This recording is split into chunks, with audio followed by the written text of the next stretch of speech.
So Carmelo Anthony's family has received over $600,000 online since this incident happened. And they just went to court and they asked for a court-appointed attorney because they can't afford one. Before the court clerk even has the chance to read the charges out loud, you can feel the tension in the air. The sound of murmurs and whispers moves through the packed courtroom like a slow wave. It's clear that people already know something big has happened. Word has spread that Carmelo Anthony's parents are facing more than just accusations about their alleged part in the stabbing of Austin Metcalf. Now, prosecutors have revealed something far more disturbing. They claim the parents were involved in a massive $10 million GoFundMe scam, one that connects directly to the murder investigation. According to federal records, this online fundraising campaign began only a few days after Carmelo's arrest. It was advertised as a way to raise money for his legal defense and to support community healing. Thousands of people, moved by the story, sent donations, believing they were helping a grieving family in need. All right, we're going to pause coverage for a moment because we have some breaking news out of Texas this afternoon. Carmelo Anthony, the teen who was accused of stabbing and killing a fellow high school athlete, has now been indicted by a grand jury with first-degree murder. 17-year-old Austin Metcalf bled out in his brother's arms after the attack. Frisco, Texas police have said the incident stemmed from Metcalf asking Anthony to leave his team tent since he did not go to the same school. The Collin County District Attorney Greg Willis announced the indictment by the grand jury just moments ago.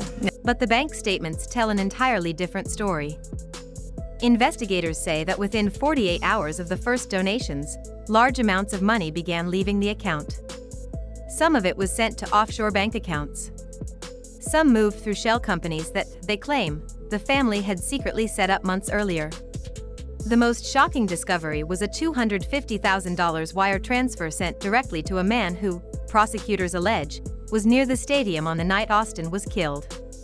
A judge ruled today to take the money away from the couple and to account for every single dime that was raised in a GoFundMe account. They used thousands of it to go on lavish trips, shopping sprees, and to gamble. That payment was reportedly made less than 12 hours after the stabbing, long before any legal bills even existed.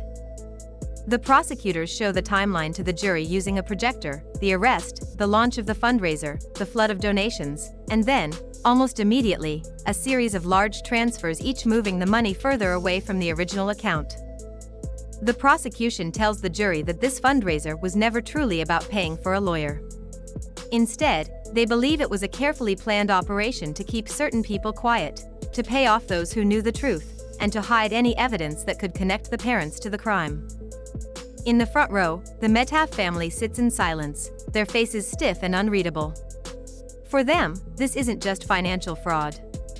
It feels like a second betrayal, the first being Austin's murder, and the second being the use of public sympathy as a tool to cover it up. That's when the question no one wants to speak out loud begins to form in the minds of everyone in the room. Was Austin's death planned before the GoFundMe page was even created? The prosecutor begins to shift the focus from the broader picture to the fine details, the details that leave little room for doubt. The lead investigator walks up to the witness stand holding a thick stack of printed GoFundMe transaction logs. These logs, he says, were obtained through a court order. Every single payment, withdrawal, and transfer is accounted for down to the exact minute it happened. The first jaw-dropping moment comes when he points to a $500,000 withdrawal made just 3 days after the fundraiser began. That money never went to the lawyer. In fact, it never even stayed in the country. Instead, it was routed through a payment processor in Hong Kong before disappearing into a private investment account controlled by Carmelo's father. From there, records show it was quickly converted into cryptocurrency and sent to a wallet that could not be linked to any name. Then the investigator moves to a list of smaller transactions: $75,000 here, $120,000 there. On paper, these payments were labeled as vendor fees. But when investigators looked up these supposed companies, they found nothing, they didn't exist. Prosecutors claim these were fake businesses used to disguise the movement of money, making it look legitimate while secretly sending it to individuals. The most alarming discovery? a $60,000 payment sent to a man known for acting as a fixer in high-profile criminal cases. This payment was sent just hours after Austin was stabbed, and cell phone records placed this man near the stadium at that exact time. Prosecutors believe this was hush money, a bribe to make sure no damaging information about what happened inside that tent ever reached the police. The defense pushes back.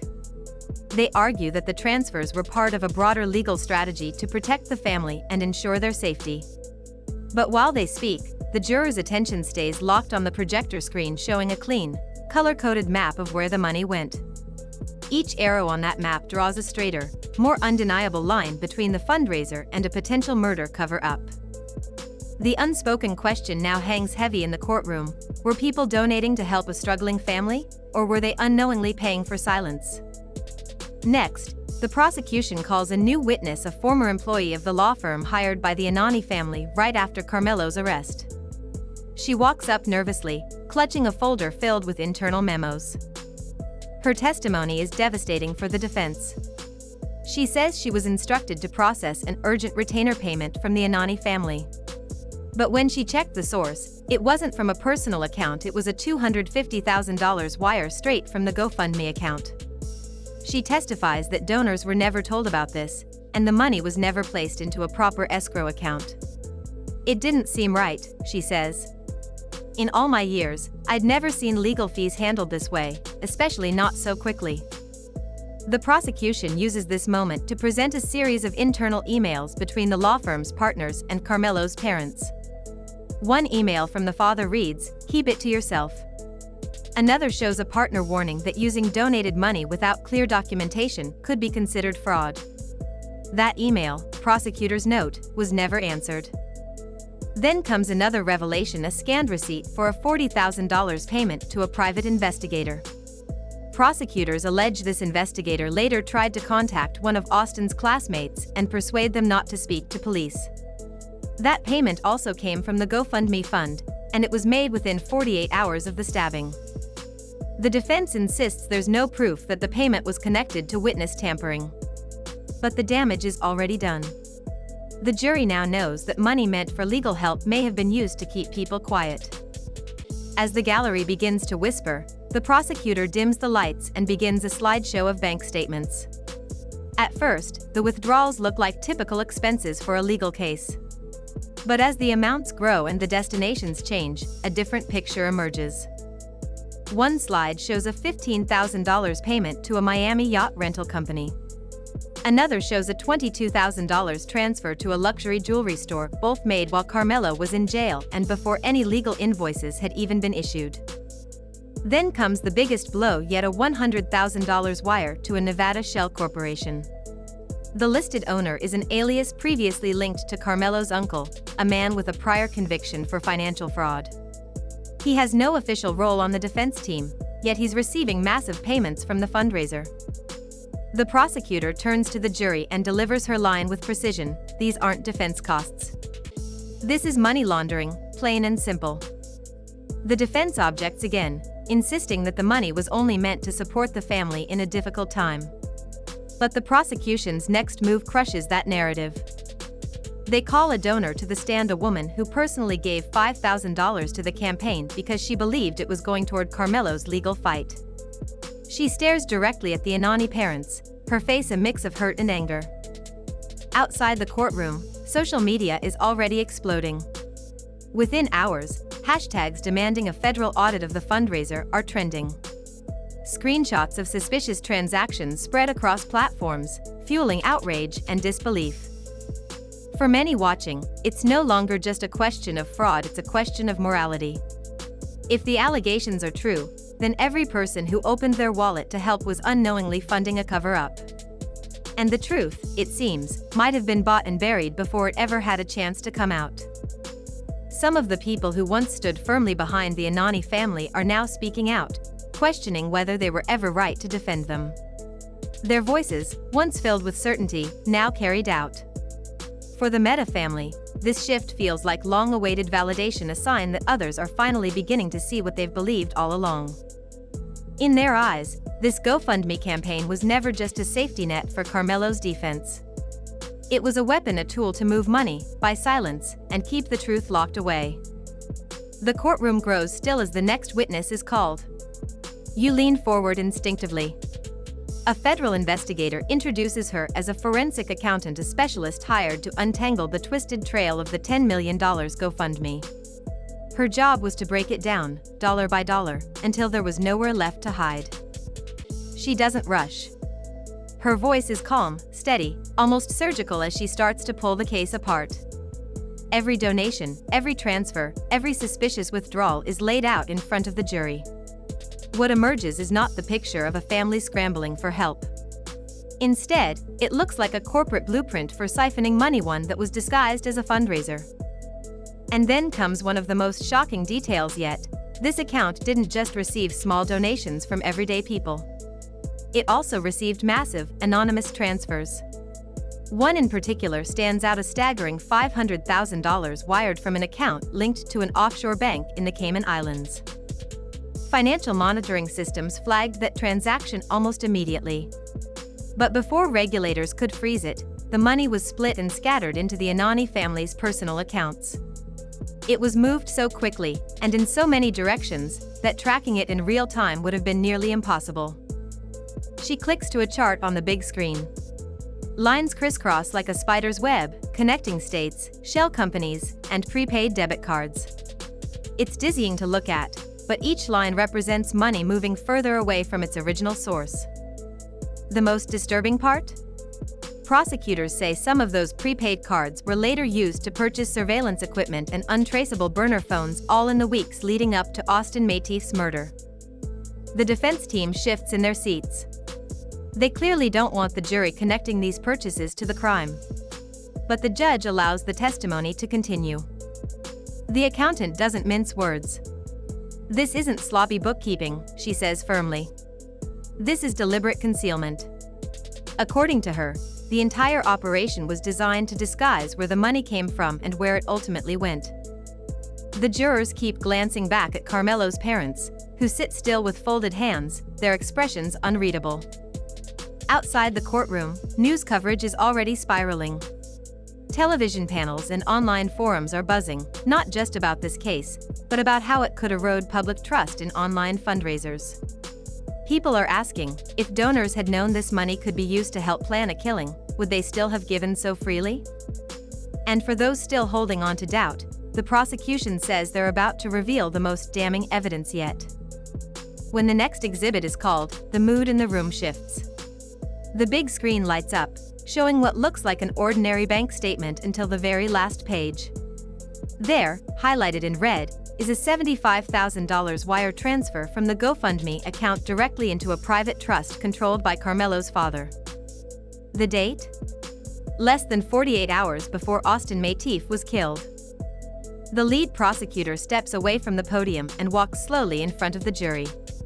She doesn't rush her words. "This isn't speculation," she says. "This is documented. This is traceable. This is money donors believed was paying for legal defense, not an operation." She clicks to the next slide. It's a receipt showing a cash withdrawal from that trust account on the exact same day. Federal agents claim that money was divided into 3 envelopes. Each envelope, they say, was handed to a different person, individuals later caught on security cameras in separate locations. The names of those people have not been publicly revealed. But prosecutors hint that one of them has been tentatively connected to a man seen near the stadium parking lot on the night of the murder. The defense tries to push back, arguing the money was set aside for urgent family needs and that prosecutors are twisting a tragedy into a conspiracy. But the jurors' attention is fixed on the evidence. Their faces grow tighter with each new detail. Then, the next blow lands. Security footage from the same day shows Karmelo's father entering a dark storage unit. He stays inside for nearly an hour before leaving with a large black duffel bag. Later, when agents searched the unit, it was spotless. No prints, no personal items, nothing. Investigators say the emptiness itself is suspicious, consistent with evidence being destroyed. The Melo family doesn't speak as the footage plays. But the weight of it shows on their faces. This isn't just about the $75,000 anymore. It's about the trail of money and movements that seem to lead straight to one night, a night that, in their view, was not random but carefully set in motion. The final witness of the day is a federal forensic analyst. She has spent months piecing together the family's digital and financial activities. Her last discovery pulls the entire case into sharper focus. Using advanced data extraction, she recovered deleted text messages from Karmelo's mother's phone. They were sent just 3 hours before Austin was killed. The first message reads, "Everything is in place. No more mistakes." The second says, "Call when it's done." The analyst confirms that the recipient was using a prepaid phone registered under a false name, a phone later traced to the same cell tower that covered the stadium that night. No speculation is needed. The prosecution simply puts the text messages on the big screen alongside a timeline: the $75,000 GoFundMe transfer, the visit to the storage unit, and the sighting of an unidentified man in the stadium parking lot. Piece by piece, the puzzle locks together. Karmelo sits motionless at the defense table, staring at the wood grain. His parents glance at each other briefly, but neither says a word. The air in the courtroom feels heavier now, as if everyone present understands the weight of what they've just heard. This no longer sounds like a series of rash, emotional mistakes. It sounds like a structured, well-funded plan, one that used a sympathetic public image as camouflage. A GoFundMe page created for a family fighting for their son is now painted as the financial backbone of a murder plot. For the public, the line between victim and perpetrator is beginning to blur. The judge calls for a recess. The Meta family rises first, moving quickly toward the exit, their eyes down, avoiding cameras. No words, no gestures, just a steady walk out the double doors. The story isn't over. The verdict hasn't been read. But for those who sat in that courtroom and heard every piece of evidence, the path forward feels obvious. This wasn't a single tragic night fueled by impulse. This, they believe, was a calculated plan. And today, the final piece of it may have just been revealed.